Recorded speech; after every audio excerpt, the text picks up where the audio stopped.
Mit navn er William Faber. Jeg går i 3. X. Jeg er beskidt i Jakob, og jeg går i 3. V. Vores sang, den handler om kærlighed og følelser for hinanden. Og vi skriver en kærlighedssang, fordi vi synes, at det er et rigtig godt tema at tage fat i. Fordi alle folk har været med i det, har prøvet at være med i et forhold og har følt kærlighed for andre. Og alle kan relatere til den på en eller anden måde. Enten hvis man har været forelsket i nogen, eller man godt kan lide sit kæledyr. Altså, vi vil gerne skrive en sang, som kunne give en god oplevelse. Og ramme jer i hjertet. Ramme jer i hjertet. Lige i hjertet. Ja. Lige der.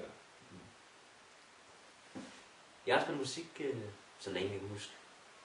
Jeg har startet nok på guitar, da jeg var 16-17 år gammel. Og har spillet lige siden. Spillet. Og jeg har lidt på samme måde. Altså, dog ikke 16-17 år, men jeg startede helt tilbage.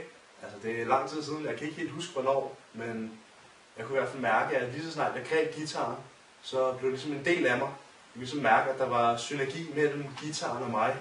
Og jeg havde den der følelse af, at der blev skabt energi.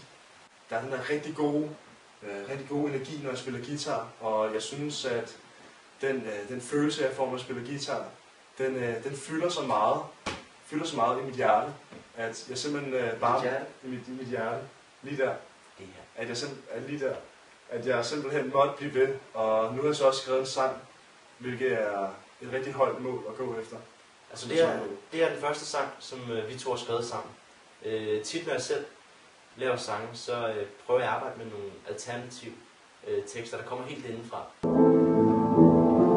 Her er Per, i sin bil med sin lille dreng Emil. Vi er Jakob og Faber. Stem på os. Man kan ikke stemme.